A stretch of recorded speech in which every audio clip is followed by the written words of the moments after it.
सध्या देशभरात अनेक ठिकाणी विविध जाती धर्मात जातीय तेढ तसेच विविध समाजात देखील विविध कारणांनी दुरावा वाढत असल्याचं पाहायला मिळत आहे. असं असताना पुण्यातील कलाविष्कार आर्ट अकॅडमीतर्फे सामाजिक संदेश देत स्वातंत्र्य दिनानिमित्त 3,000हून अधिक पानांपासून 45 फूट उंच राष्ट्रीय एकात्मतेचा वटवृक्ष साकारला असून याची लंडन बुक ऑफ रेकॉर्डमध्ये नोंद झाली आहे. या कलाकृतीच्या माध्यमातून भारतातील विविध धर्म, संस्कृती आणि परंपरांमधील एकात्मता, विविधतेत एकता, देशप्रेम आणि सामाजिक बांधिलकीचा संदेश देण्यात आला असून या उपक्रमात जवळपास 100हून अधिक विद्यार्थी आणि कर्णबधिर विद्यार्थ्यांच्या सहभागातून 3,000हून अधिक पानांचा वापर करून 45 फूट उंच राष्ट्रीय एकात्मतेचा वटवृक्ष रूपी तिरंग्याची भव्य प्रतिकृती साकारण्यात आली आहे. यासाठी काल रात्रीपासून विद्यार्थ्यांच्या माध्यमातून ही पाने जोडण्यात आली. विविधतेतून एकता हा आमचा संदेश असून एक आगळ्या वेगळ्या नात्याने आम्ही भारत मातेला नमन केलं असल्याचं यावेळी कलाविष्कार आर्ट अकादमीच्या अध्यक्षा गिरिजा कोंडे देशमुख यांनी सांगितलं. सगळ्यात प्रथम भारताच्या स्वातंत्र्य दिनाच्या 79व्या वर्षी जो आपला गेलेला आहे त्यासाठी मी तुम्हाला सर्वांना पहिली शुभेच्छा देते. यंदाच्या वर्षी आपण ही जी थीम ठेवली आहे ही वटवृक्षाची आहे. तिरंगा रूपी म्हणजे राष्ट्रीय एकात्मतेने नटलेला हा आपला तिरंगा या वटवृक्षामध्ये आपण आज सादर केलेला आहे.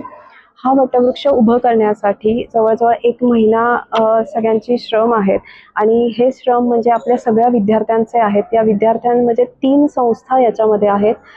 कलाविष्कार आर्ट अकॅडमीचे आपले काही स्टुडंट्स, अयोध्या चॅरिटेबल ट्रस्ट जी वानवडीमध्ये आहे ती, आणि आधार मुकबधीर विद्यालय बिबेवाडीमध्ये आहे. अशा 2 स्पेशल संस्था आणि आपल्या कलाविष्कार अशा 3 वेगवेगळ्या संस्थांच्या विद्यार्थ्यांनी केलेला हा परिश्रम आहे.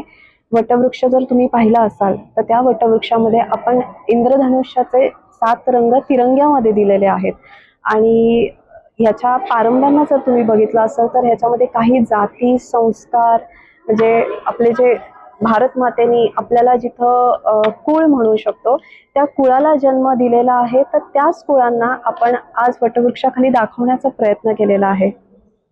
ह्या वटवृक्षाचं वैशिष्ट्य असं आहे की आपला भारत देश हा विविधतेने नटलेला आहे. एकमेव या जगातला असा भारत देश आहे जो संबोधला जातो विविधतेतून एकता. हा मेसेज आपण लहानपणापासून ऐकत आलेलो आहोत आणि हाच मेसेज आपण आज आपल्या कलेतून देण्याचा प्रयत्न केला आहे ह्या सगळ्या कलाकृतीमार्फत.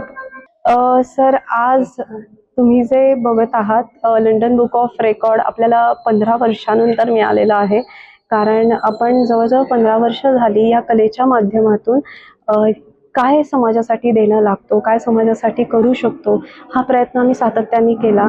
एक कलासुद्धा आपल्याला खूप काही देऊ शकते. हा आज मूर्तिमंत उदाहरण म्हणजे लंडन बुक ऑफ रेकॉर्ड. संकल्पना सुचायचं कारण म्हणजे विविधतेतून एकता हा आत्ता जगामध्ये बऱ्याच गोष्टी चालल्या आहेत आणि मोठा विषय आहे, पण आपण सगळे भारतीय आहोत हा मेसेज खूप मला महत्त्वाचा वाटतो.